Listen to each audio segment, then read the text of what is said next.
Hola, buenas tardes. La exposición que voy a hacer es más bien teórica, no está aterrizada a ejemplos concretos, ni menos a la realidad actual, pero yo creo que eso podemos verlo en el momento de discusión o tratar de vincular algunos conceptos con la práctica, que es lo que les interesa a ustedes particularmente en estos momentos. Y el título que ustedes me sugirieron era política, conflicto y poder.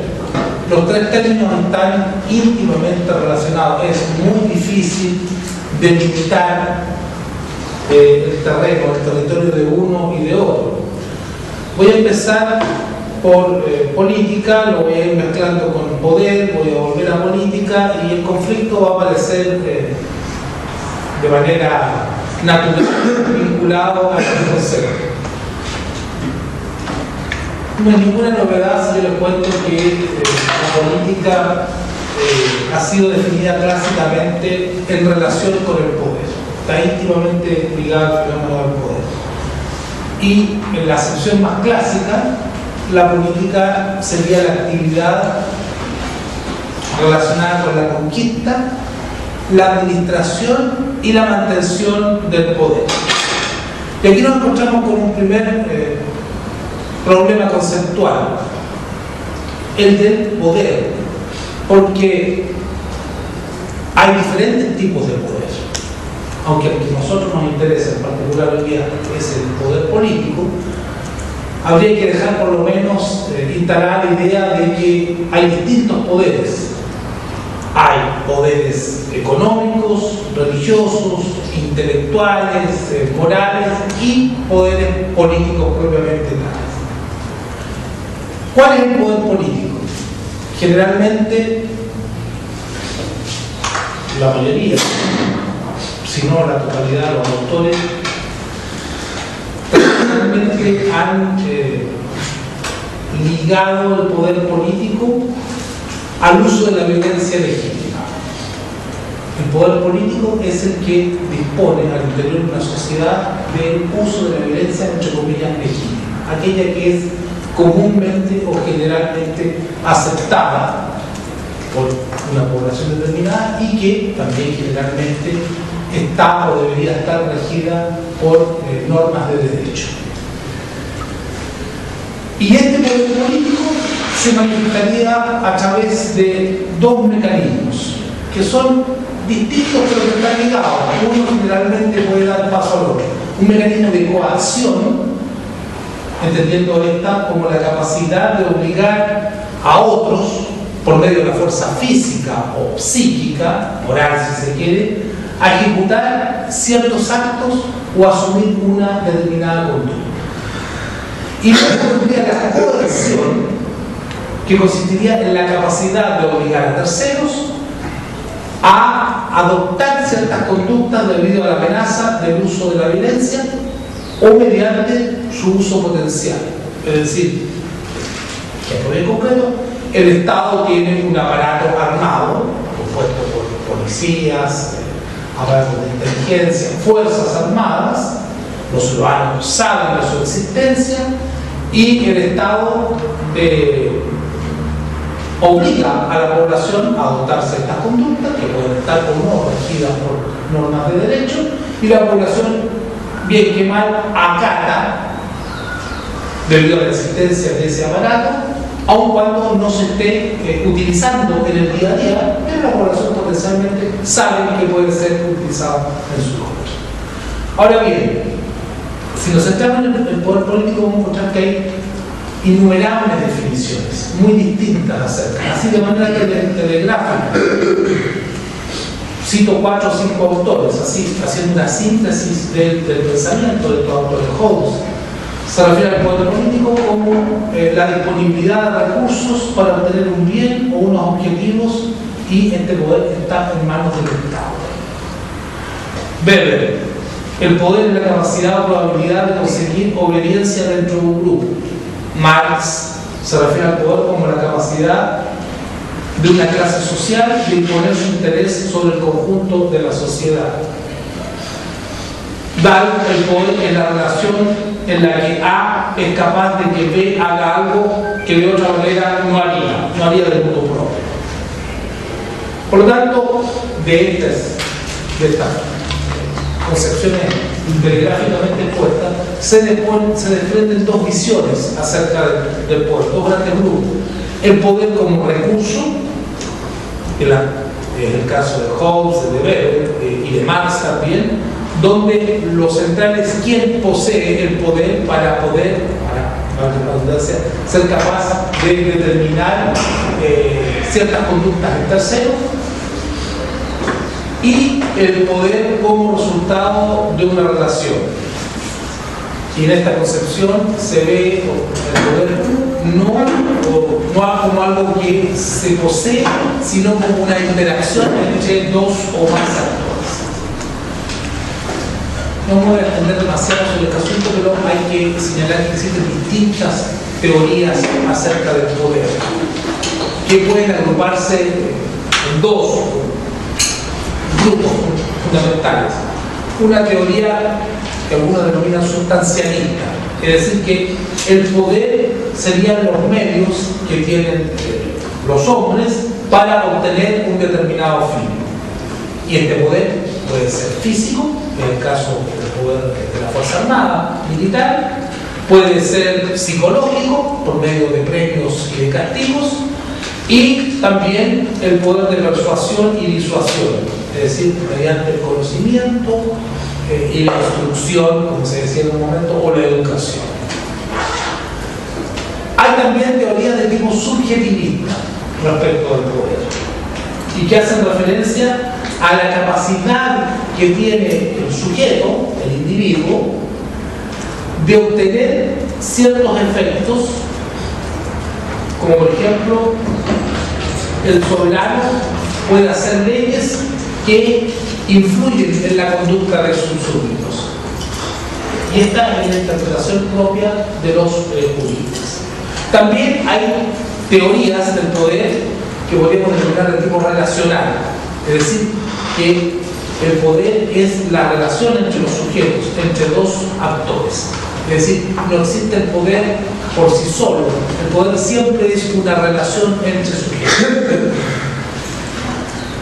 Ahora bien, aterrizando esto al poder político, que es lo que nos interesa en esta ocasión, diríamos que existen también dos tipos de entradas fundamentales para analizar el fenómeno del poder político. Una entrada podríamos denominarla como una entrada macro, que es la entrada clásica, y que se refiere al poder del Estado en sus centros nerviosos. Y una mirada más reciente, digamos, propia del siglo XX, de la segunda mitad incluso del siglo XX, uno de cuyos exponentes más famosos es Foucault, que podríamos denominar como una entrada micro. Cito textualmente a Foucault para que lo conversemos en particular, porque esta es la entrada más innovadora, lo cual no quiere decir que sea la más justa para cualquier tipo de análisis, sino que es una entrada que se distancia de la entrada clásica. Dice Foucault respecto de esto: no se trata de analizar las formas reguladas y legitimadas del poder en su centro, en lo que pueden ser sus mecanismos generales y sus efectos constantes. Se trata, por el contrario, de coger al poder en sus extremidades, en sus confines últimos, allí donde se vuelve capilar, de asirlo en sus formas e instituciones más regionales, más locales, sobre todo allí donde, saltando por encima de las reglas de derecho que lo organizan y lo delimitan, se extiende más allá de ellas, se inviste en instituciones, adopta la forma de técnicas y proporciona instrumentos de intervención material, eventualmente incluso violentos. Y precisa más adelante: se trata más bien de estudiar el poder allí donde su intención, si tiene una intención, está totalmente investido en el interior de prácticas reales y efectivas, y en su cara extrema, allí donde está en relación directa e inmediata con lo que provisionalmente podemos llamar su objeto, su blanco, su campo de aplicación, allí donde se implanta y produce efectos reales. O sea, a lo que se está refiriendo Foucault es a un conjunto de políticas, normas, métodos, mensajes, prácticas, más que a un aparato centralizado, sin excluir su existencia. Es lo que él denomina la tecnología política del cuerpo y que se expresa en su teoría de la microfísica del poder. Por eso hablamos de una mirada micro o microscópica. Luego veremos más adelante que desde mi concepción una visión íntegra del poder debería tratar de combinar la visión general de arriba o macro, que es la visión tradicional, con esta visión de microfísica tal como la describe Foucault, sin olvidar, y este es un tema para el debate, que en las sociedades actuales o contemporáneas, a lo menos desde hace varios siglos, la máxima concentración del poder, sin duda alguna, está representada en el Estado. Es decir, desde mi perspectiva, estos micropoderes, esta microfísica del poder, no debería borrarnos de la visión la existencia de ese poder centralizado que es, como bien decía, la máxima concentración del poder, es decir, el poder político del Estado. Pero volvamos un poco a la definición de la política, que la hemos dejado solamente enunciada. Se decía que tradicionalmente la política ha sido definida en relación con el poder y con un conflicto de intereses, en relación con la existencia de un conflicto de intereses. Y al igual que en el caso del poder político, hay al menos dos grandes tipos de entradas para entender la política o para conceptualizar la política. La entrada clásica es la que percibe la política en relación con la existencia de un conflicto de intereses. Por lo tanto, con lucha entre distintos sujetos, que pueden ser individuales o colectivos, en función de ese conflicto. Pero dentro de esta visión clásica hay variantes. Cada autor tiene naturalmente su propia concepción de lo que es la política. Max Weber, que estudia sociología, muy bien, define estrictamente la política en función del poder.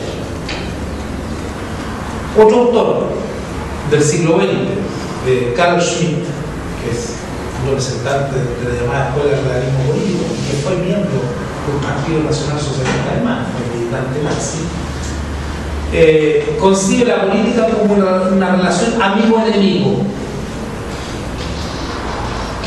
que tiene en la guerra su máxima expresión. O sea, la guerra es como una especie de resultado lógico de la política. Este pensador concebía la acción política como una decisión, esto es muy en la perspectiva de la teoría nazi o de la concepción nazi de la sociedad, del hombre y de la política. Digo que Schmitt concebía la acción política como una decisión capaz de producir un mito, lo hacía así textualmente, que compromete a los individuos resultando de ello la guerra. O sea, el resultado final de la política es siempre la guerra, cuyo objetivo es aniquilar las fuerzas del enemigo. Y el objetivo final, de la perspectiva de Schmitt, era el logro, a imagen y semejanza de la concepción de su partido, de lo que él denominaba el Estado total. Podríamos decir nosotros el Estado totalitario, es decir, un Estado fuerte, capaz de inmiscuirse en todas las esferas de lo social. Es decir, un Estado que lo abarcara y lo controlara todo. Otro teórico, politólogo, Maurice Duverger, cientista sociólogo, en particular cientista social francés, de tendencia socialista, concebía la política como la lucha o combate de personas y de grupos para conquistar el poder a fin de utilizarlo en su beneficio. Marx, por último, como te digo por último, es un decir, ¿no es cierto? También dentro de esta perspectiva que podríamos denominar clásica,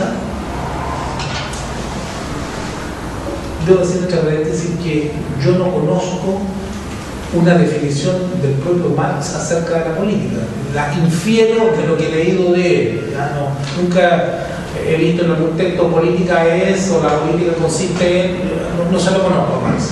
Pero podemos deducir que Marx pensaba que la política no era otra cosa que la defensa organizada y consciente de los intereses de determinadas clases sociales.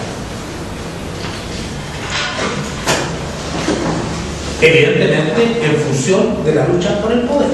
Si ustedes se fijan, desde Marx a Schmitt, pasando por Duverger, por Weber, la entrada es más o menos similar. La política está en relación con el poder, con la lucha por el poder, por el ejercicio y la conservación del poder.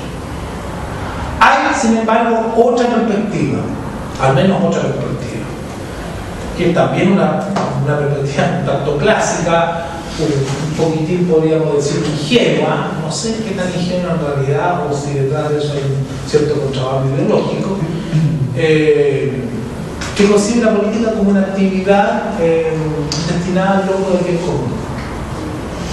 Cito una definición del diccionario ideológico de la lengua española, de Julio Casares. Dice: arte de gobernar los pueblos y conservar el orden y las buenas costumbres. Y entre otras acepciones posibles, otros significados posibles: cortesía, urbanidad, por extensión, modo de conducir un asunto para conseguir el fin deseado, habilidad, astucia para lograr uno su intento. Eso serían distintas definiciones posibles según este autor de la política. O sea, en resumidas cuentas, la política es en esencia el fenómeno relacionado con el poder. Pues para Weber, por ejemplo, la política es la aspiración de participar en el poder, de alcanzar el poder. ¿Para qué? Puede ser para fines distintos, como medio al servicio de otros fines, como medio para lograr otros fines, que pueden ser fines ideales, bondadosos, o repugnantes o egoístas, no importa, es un medio para conseguir otros fines, o eventualmente el poder por el poder, el poder por el bien. Ahora bien, aquí entramos en la parte que yo creo merece la mayor discusión. Tradicionalmente, la política fue reducida exclusivamente a la esfera del gobierno y del Estado. ¿Clásico? ¿Perdón? ¿Refiriéndose a la escuela clásica que está en relación? Que dijo que había sí dos formas. Sí y no. Podríamos decir que era la escuela clásica, pero se pueden encontrar bastantes matices ahí, ¿no es cierto? Pero independientemente de las escuelas, generalmente la política, en nuestras propias cabezas, siempre se ha sido asociada al gobierno y al Estado, a esa actividad. O sea, se entendía que solo el gobierno o el Estado eran el objeto de la política. En el último siglo o en el último medio siglo, esa concepción ha sido sometida a crítica y han surgido concepciones alternativas. ¿Por qué? ¿Qué se le criticaba a esa concepción? Se le dice que reducir la política a la sola esfera del gobierno o del Estado es darle un carácter excesivamente estático o limitado a la política, en circunstancias de que este es un fenómeno esencialmente dinámico, un fenómeno particularmente dinámico, y que la noción tradicional es una noción restrictiva de la política, puesto que ignora la existencia de numerosas fuerzas que actúan al interior de una sociedad, fuerzas que se encuentran en un constante debate entre la cooperación, la lucha, la competencia y el conflicto. Tal vez quien mejor encarna esta crítica o la propuesta de una noción alternativa es el mismo autor que le cité hace un rato, Foucault. Foucault dice que el lente para analizar la política, ese es el ejemplo que él pone, no tiene que ser solamente el telescopio, que nos permite observar las grandes constelaciones. También dice Foucault, hay que usar el microscopio, que nos permite ver los detalles de la célula, porque los pactos, las alianzas, las pugnas están presentes en todos los niveles de la vida social. En todos ellos se lleva a cabo el juego del poder, en la familia, en la fábrica, en el sindicato, en la escuela, en la universidad, en el gobierno, al interior de los partidos políticos. En todos ellos estaría presente el fenómeno del poder. Lo cito textual. Dice: entre cada punto del cuerpo social, entre un hombre y una mujer, en una familia, entre un maestro y su alumno, entre el que sabe y el que no sabe, pasan relaciones de poder que no son la proyección pura y simple del gran poder del soberano sobre los individuos. Son más bien el suelo movedizo y concreto sobre el que ese poder se incardina, las condiciones y posibilidades de su funcionamiento. La familia, incluso hasta nuestros días, no es el simple reflejo, el prolongamiento del poder del Estado. No es la representante del Estado respecto a los niños, del mismo modo que el macho no es el representante del Estado para la mujer. Para que el Estado funcione como funciona, es necesario que haga del hombre a la mujer o del adulto al niño relaciones de dominación que haya, bien específicas, que tienen su configuración propia y su relativa autonomía. Eso también está sacado de la metafísica del poder.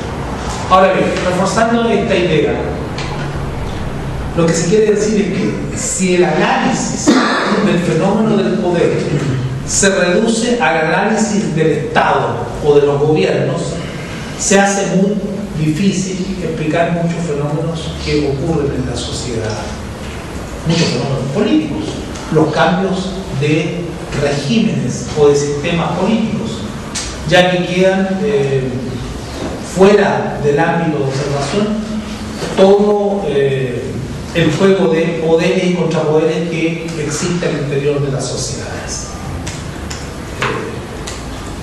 Según algunos autores, de esta manera se perdería el fondo de los procesos históricos.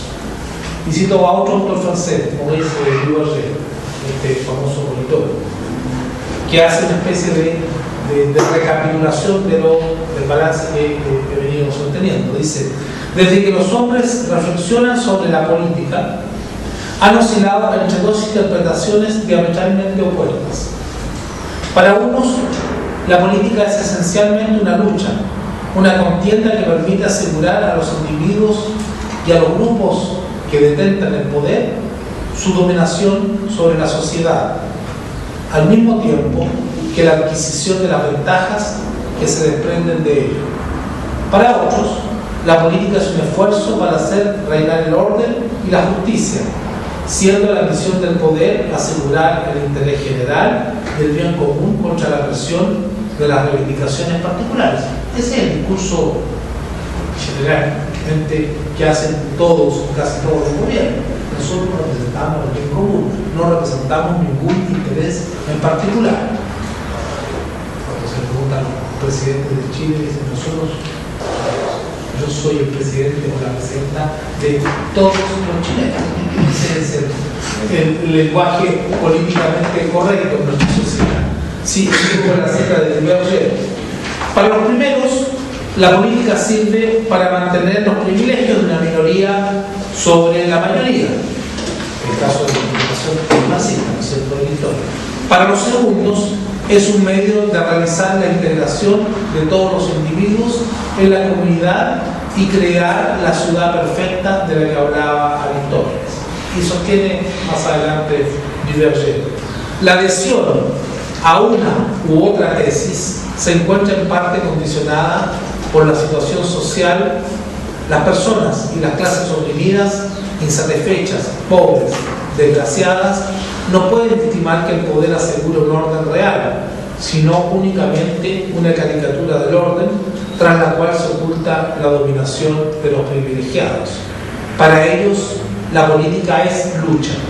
Las personas y las clases acomodadas, ricas, satisfechas, encuentran que la sociedad es armoniosa y que el poder garantiza un orden auténtico. Hasta ahí llega la cita de Duverger. Si examinamos con espíritu bien crítico estas explicaciones, que en términos generales pueden ser correctas, yo diría que, al igual que analizar cualquier fenómeno histórico o sociológico, o de la vida de hombres y mujeres en sociedad, no hay que caer en exposiciones monocausales o en mecanicismos. ¿Por qué? Si ustedes se fijan bien lo que decía él en la última parte de su cita respecto de la actitud frente al poder de los pobres y de los acomodados, unos estaban conformes y otros disconformes, no solo la clase social, la pertenencia a la clase determina las posiciones políticas, sino todo sería muy claro y otro gallo cantaría en la humanidad desde hace mucho tiempo. En la sociedad, sobre todo en la sociedad actual, que son muy complejas, hay infinidad de cortes horizontales y verticales. Los individuos se agrupan de manera variada y no solamente a partir de los criterios de clase. Es decir, hay factores, como factores de tipo cultural o ideológico, o etario, o de género, o étnico, que también provocan cortes religiosos al interior de la sociedad y que también estimulan agrupamientos o reagrupamientos que pueden ser incluso contradictorios o antagónicos y que no son solamente el conflicto de clase, aun cuando se lo reconozca en este caso, un rol primordial, esencial. Lo que quiero decir es que pueden haber actitudes conservadoras entre los más pobres, actitudes progresistas o incluso revolucionarias entre elementos salidos de las clases dirigentes o de las clases privilegiadas, y ese fenómeno tiene innumerables ejemplos en la historia contemporánea, sin ir más lejos. En síntesis, pareciera ser que el fenómeno político tiene que ser estudiado a través de dos grandes ejes: a través del eje de la escasez y del poder. O sea, la escasez sería el origen de los conflictos, es decir, la escasez de determinados recursos. Cuando dos fuerzas persiguen un mismo objetivo, la manera de zanjarlo es a través del poder. La fuerza que obtenga el poder va a determinar cómo se distribuye o cómo se redistribuye al interior de la sociedad ese recurso que en principio, la mayoría de los bienes son escasos.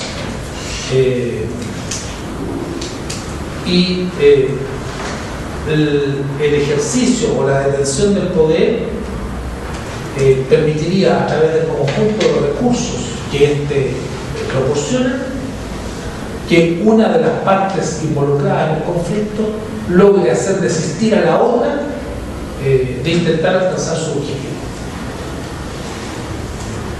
Y el último problema que quiero proponerles para la discusión, que me parece que es lo más sustantivo, tiene que ver con esta oposición entre las dos concepciones que hay básicamente respecto del poder y de la política.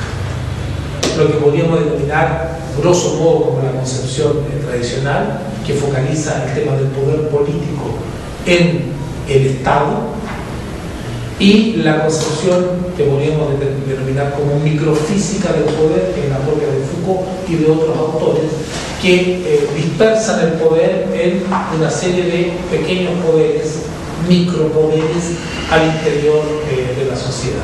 Y lo saco a colación a raíz del contexto actual en Chile. Aquí sí que vamos a mostrar el material.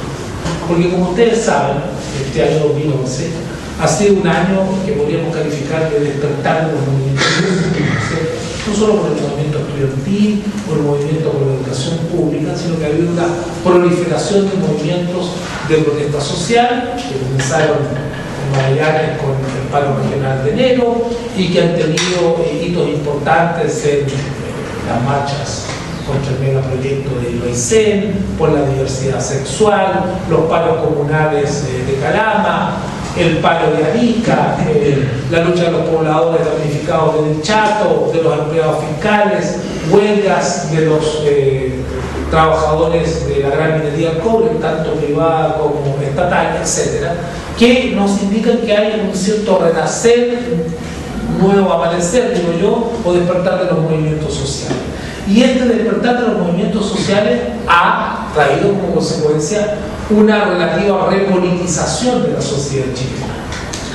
Esta sociedad, salvo episodios como los de las protestas entre el año 83 y el 86 y 87, ha vivido bajo un clima más bien de apoliticidad o tentativa de apolitización por parte de los sectores hegemónicos del 73 en adelante. Pareciera ser que eso está terminando. Y al calor de esta nueva situación, que significa una repolitización de la sociedad, empiezan a producirse debates acerca de qué es lo que es la política, cuál es la política que deben seguir estos movimientos sociales. Y una de las teorías muy en boga que ha circulado en los últimos años, pero en particular en profusión este año 2011, es una, a través de distintas expresiones, de distintos voceros, que sostiene que los movimientos sociales, o los movimientos sociales populares, o las corrientes progresistas o revolucionarias del campo social, no deberían interesarse por el poder del Estado, porque el poder real no reside allí, sino que reside disperso a nivel prácticamente molecular en distintos ámbitos de la sociedad. O sea, la teoría microfísica del poder. Y que por lo tanto la tarea no es la conquista del poder del Estado, como se concebía tradicionalmente, no es el asalto al poder, sino que la construcción de un poder popular que ya no es concebido como antaño en relación de confrontación o de diálogo beligerante con el poder del Estado, que sigue siendo el poder de la burguesía, del Estado burgués, sino como la construcción de micropoderes locales que de esa manera podrían ir avanzando en la construcción de una sociedad alternativa. Versus una concepción más clásica, pero que podríamos decir también puede adquirir visiones más renovadas, que sin negar la existencia de la posibilidad de desarrollos locales, siguen planteando el tema del poder político central, puesto que es allí donde se expresa la máxima concentración del poder y es allí donde indefectiblemente tarde o temprano estos movimientos sociales populares deberán confrontarse, porque el crecimiento de poderes locales va a ser posible mientras el poder centralizado o la cristalización del poder de la clase dominante expresada a través del Estado y de sus aparatos de dominación, incluyendo naturalmente los aparatos represivos, puedan permitir o permitan ese crecimiento. De tal modo que tenemos acá un debate instalado respecto de lo que es la política, lo que es el poder y, naturalmente, lo que deben ser las tácticas y estrategias para la consecución de los logros de los movimientos sociales en la perspectiva de la coyuntura actual. Dejo mi intervención hasta acá para que podamos dialogar.